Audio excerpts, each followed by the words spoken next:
Merhaba, kanalıma hoş geldiniz. Yepyeni bir projeyle karşınızdayım. Bu projemin diğerlerinden farkı ne biliyor musunuz? Yapımının efsane kolay olması.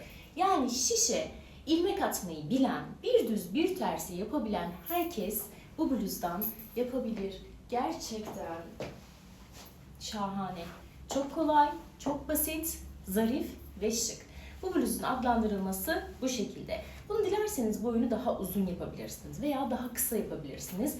O tamamen sizin tercihinize kalmış. Bunu bir arkadaşımın kızı istemiş. O da işte nasıl öreceğim vesaire derken tamam dedim, ben bir öreyim, modeli çıkarayım dedim. Sen de beni izleyerek örersin dedim. Eğer beni izleyerek örersen yorum yapmayı unutma canım. Kendini biliyorsun. Evet, modelimiz bu şekilde. Yapımı çok kolay, çok zevkli, sade bir model.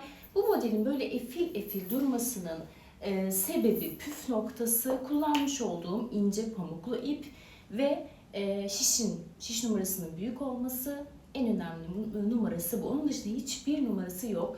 Dümdüz, basit bir model. Şu kısımlarda kesme var. Onları da zaten videoda detaylı olarak gösterdim. Videoma geçmeden önce kanalıma abone olmayı, beni takip etmeyi ve küçük bir emoji dahi olsa yapmayı bırakmayı, yorum bırakmayı unutmayın. Bu bluzumun ve diğer bütün projelerimin detaylı fotoğraflarını Instagram hesabımdan ulaşabilirsiniz. Onun da linkini açıklama kısmına ekleyeceğim.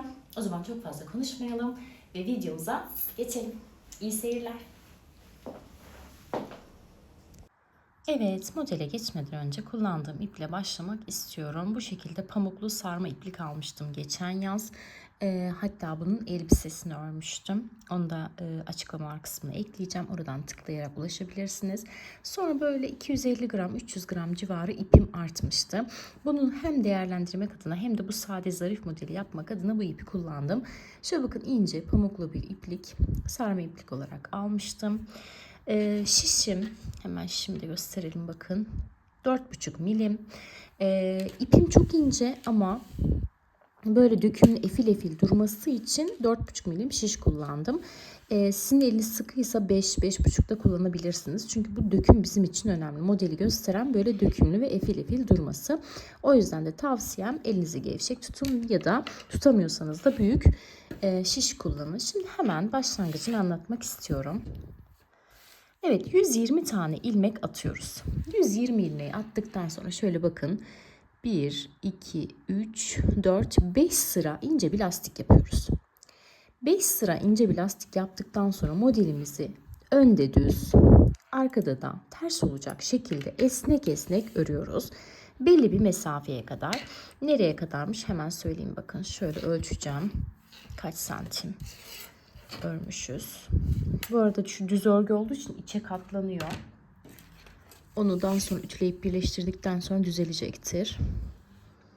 Evet bakın, 34 santim 120 ilmeği önde düz, arkada ters olarak örüyoruz.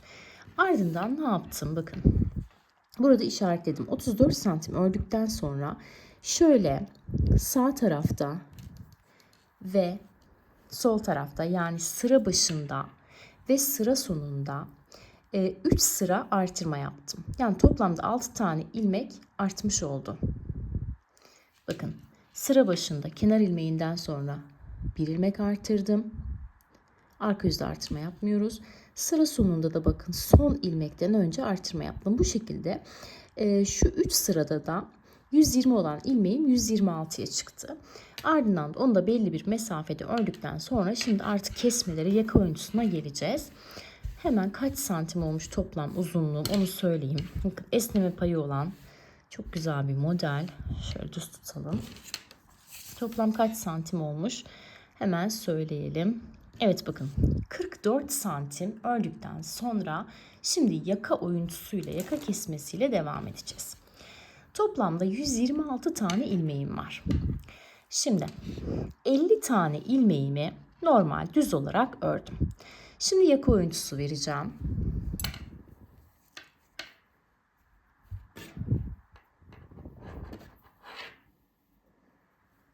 Evet. 50 tane ilmeği ördükten sonra şöyle 51 ve 52'nin içine giriyorum ve birlikte örüyorum. Bir tane kesme yaptım. Devam ediyorum. Bir sonrakini örüyorum. Bir öncekinin içinden geçiriyorum. İkinci kesmem. Tekrar sıradakini örüyorum. Bir öncekinin içinden geçiriyorum. Üçüncü kesmem. Bakın örüyorum. Bir öncekinin içinden geçiriyorum. Nasıl örerken gevşek ördük, keserken de böyle gevşek olarak kesiyoruz. Toplamda bakın 26 tane ilmeği bu şekilde kesiyorum.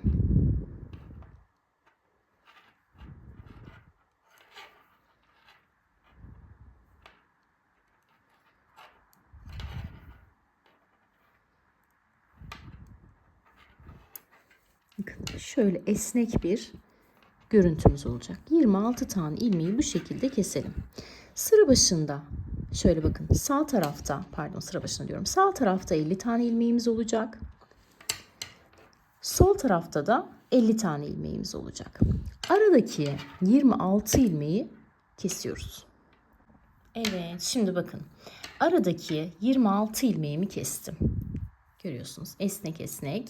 Sol tarafta da 50 tane ilmeğim kaldı. Bakın sağ tarafta 50 ilmeğim var. Arada 26 ilmeği kestim. Sol tarafta da 50 tane ilmeğim var. Şimdi ne yapacağız? Bu kısım kol kısmıydı.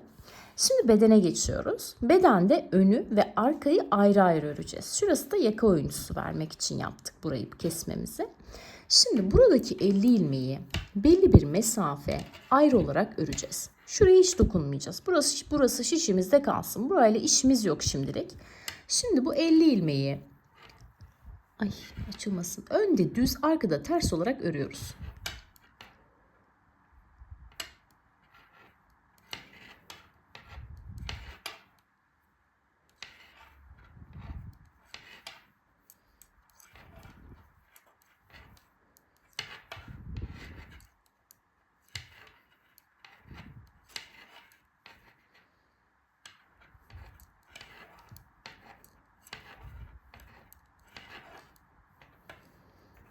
Evet bakın bu şekilde esnek esnek böyle file gibi duracak.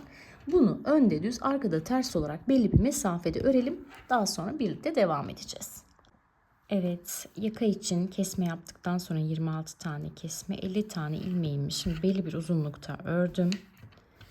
Bunu santim olarak ölçüsünü vereceğim. Sıra saymam mümkün değil. Şöyle bakın tam 29 santim. 29 santim uzunluğunda ördüm. Şimdi bu tarafı da burada bırakıyoruz. Şurada ayırdığım 50 tane ilmeği şişe geçirmiştim. Pardon ayrıca aktarmıştım. Şimdi bunları şişime aktarıyorum. Şimdi bu kısmı öreceğiz.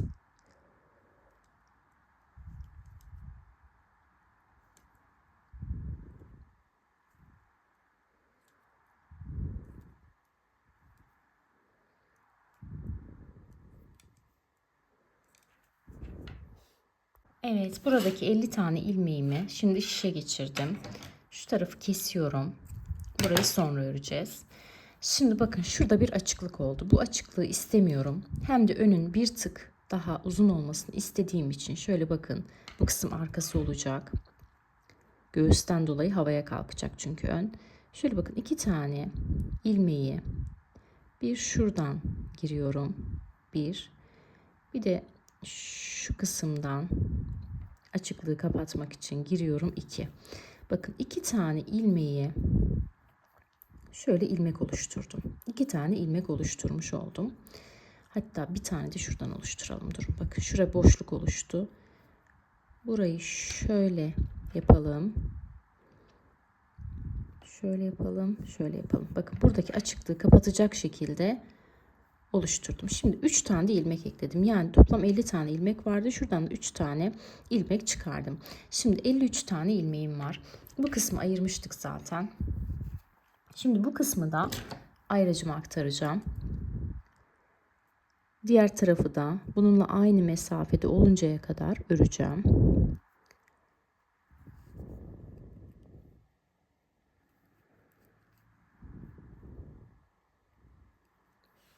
Evet, şimdi de bu ördüğüm tarafa bakın. Böyle ilmek ayrıcına İlmeklerimi topladım, bekleteceğim. Bu tarafı öreceğiz. Şimdi normalde nereden başlamıştık kesmeye? Burayı düz örmüştük. Burada kesmeye başlamıştık. O zaman örgünün arka yüzünden devam ediyorum. Arka yüzüne hemen şöyle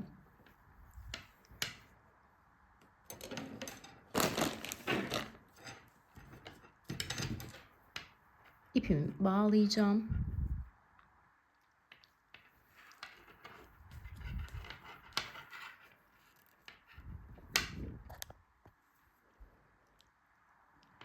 Şöyle arka taraftan, uzun şişler ya, masada göstermesi zor oluyor. Ben de bir kere bunu ördüm diye örgünün ritmini bozmamak açısından değiştirmek istemedim. Evet, şimdi şuradan bağlıyorum.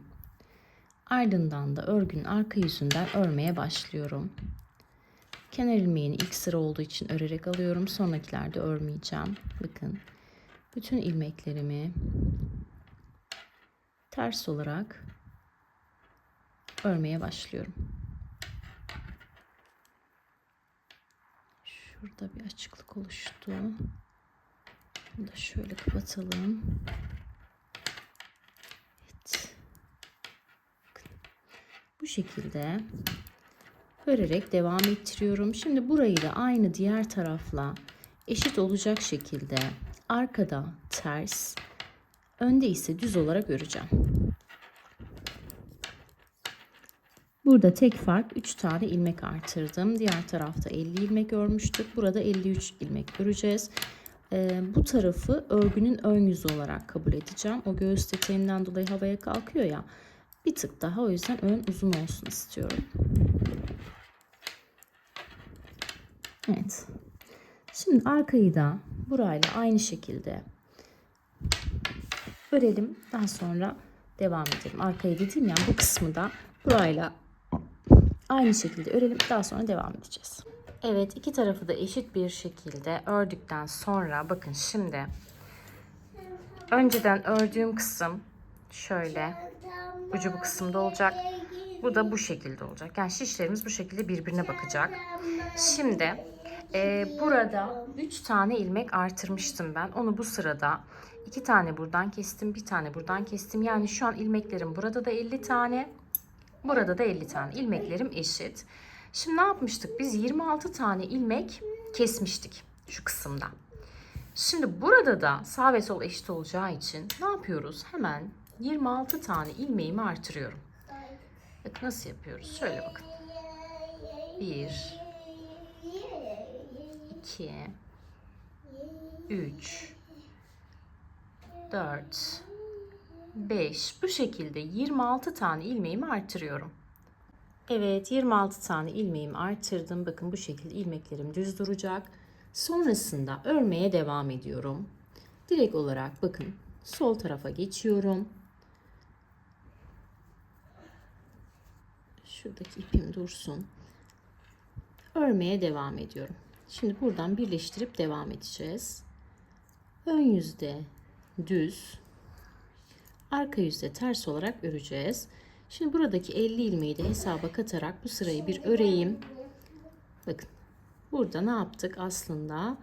Orta kısımda tekrar birleştirme yaptık. Bakın burası kolumuzun bir tarafı olacak. Burası bir tarafı, şurası yaka kısımlar olacak. Ense ve yaka gibi düşünün. Şimdi şu sıramı bu şekilde düz olarak örüyorum. Bravo baba. Çok da zor değildi. Ama birazcık zormuş.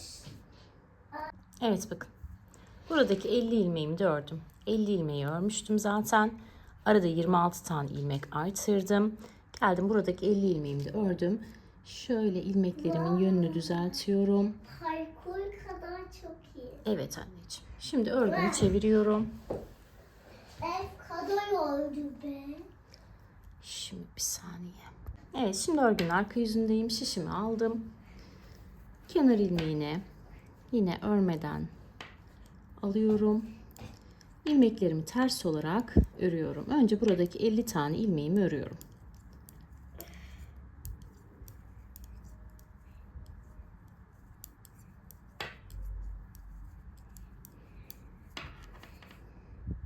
Evet, buradaki 50 tane ilmeği ördüm. Şimdi şurada 26 tane ilmek artırmıştık. Şöyle ilmeklerimin yönünü düzenliyorum. Şimdi örgünün ne tarafındayız? Arka yüzündeyiz. O yüzden de bu kısımda şu artırmış olduğum ilmekleri de ters olarak örüyorum.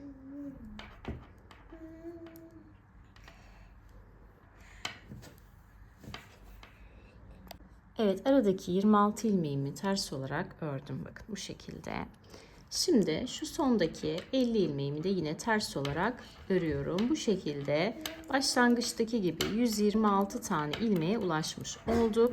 Şimdi bu kısımda arkada ters, önde düz olarak belli bir uzunlukta öreceğiz. Sonra kol uçlarına doğru 6 ilmek eksilteceğiz. O kısımda göstereceğim. Sonrası zaten 120 ilmeği düz olarak örüp devam edeceğiz. Sadece bu kadar yapabilirim. Evet, yakayı kapattıktan sonra belli bir uzunlukta ördüm. O uzunluğu da neye göre ördüm? Şurada size ölçüsünü vermiştim. Ayraç taktığım kısım vardı. Evet. Şöyle yakadan baktığımız zaman, bakın şu mesafeyi tamamladığımız zaman onu kesmeye başlayacağız. 6 tane ilmek keseceğim. Her ön sırada ikişer tane, toplam 3 sırada kesme yapacağım.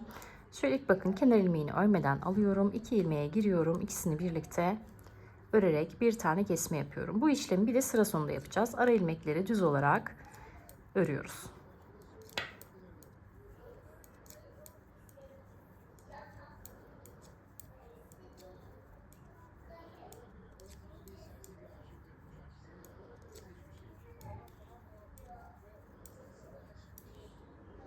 Evet, ara ilmeklerimi düz olarak ördüm. Şimdi bakın sıra sonuna geldim. 3 tane ilmeğim var. Şu 2 ilmeği birlikte örerek bir tane de kesmeyi buradan yapıyorum. Son kenar ilmeğimi de düz olarak örüyorum. Şimdi burada yaptığımız işlemin aynısını 2 sıra daha yapacağız. Arka yüzde bütün ilmeklerimizi ters olarak örüyoruz. Ön yüzde yine şu ikinci ve üçüncü ilmeği birlikte örerek kesiyoruz. Sonda da yine aynı şekilde bu işlemi toplamda 3 kez yapıyoruz ve 120 ilmeğe ulaştığımız zaman da yine düz örmeye devam ediyoruz. Şimdi ben düz örüp geliyorum. Lastik kısmında buluşalım.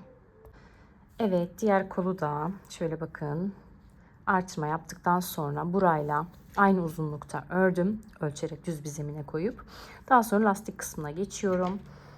Lastik kısmına geçince de lastiğimizi nasıl yapmıştık? Bir ters bir düz yapmıştık. Kenar ilmeğini örmeden alıyoruz. Bir ilmeği düz örüyoruz, diğerini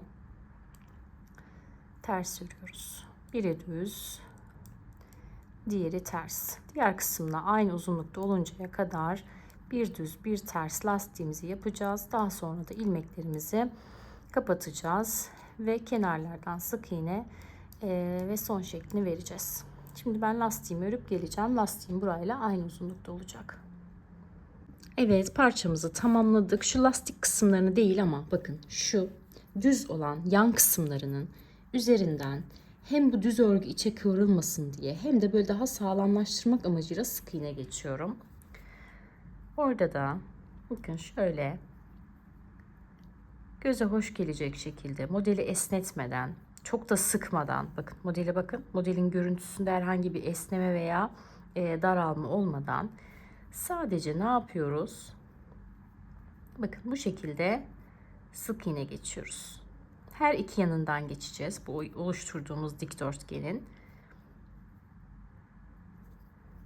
Bakın bu şekilde sık iğne geçeceğim. Dediğim gibi hem daha sağlam olsun hem de şu kıvrılmayı önlemek için ütüyü vurduğumuz zaman burası dümdüz duracak.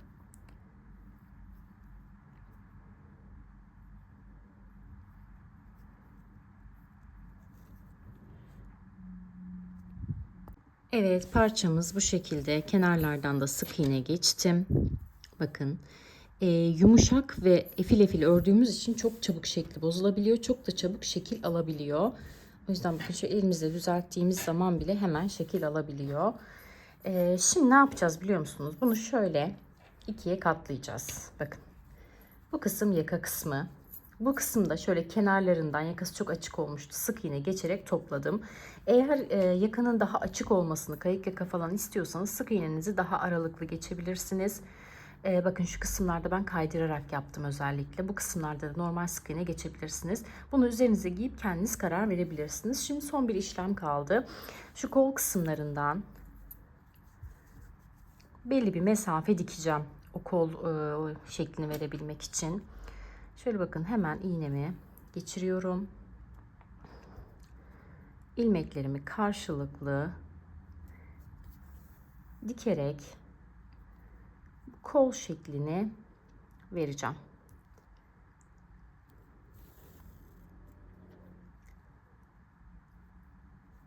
Şöyle yapalım. İlmeklerimizi karşılıklı dikiyorum. Bu şekilde belli bir mesafe dikeceğim. Onu istediğiniz gibi dikebilirsiniz. İstediğiniz gibi ayarlayabilirsiniz. Ben şimdi bir dikeyim. Daha sonra kaç santim diktim onu paylaşacağım. Yani şöyle bir dikdörtgen parça açıkçası. Yapımı çok kolay. Duruşu çok şık. Bunu kendi dilediğiniz gibi değiştirebilirsiniz. Revize edebilirsiniz. İpim çok ince ve pamuklu olduğu için çok çabuk elimiz değse bile şekli bozulabiliyor. Ama pamuklu iplerin özelliği bu zaten. Polyesterlerde öyle çok tel tel ayrılma sıkıntısı olmaz. Ama pamuklu ipler böyle hemen katlarına ayrılır. Bunda handikapı bu. Evet, bu şekilde belli bir mesafe sağdan ve soldan kol detaylarını dikip geliyorum. Evet, son olarak yan kısımları da dikip kol oyuntusu oluşturduktan sonra gördüğünüz gibi bluzumuz hazır. Şahane bir bluz oldu. Tek kelimeyle özetlersek şık, sade ve zarif. Mükemmel oldu. Eğer buraya kadar izlediyseniz kanalıma abone olmayı, beni takip etmeyi ve küçük bir emoji dahi olsa yorum yapmayı unutmayın. Farklı bir projede görüşmek dileğiyle. Hoşça kalın.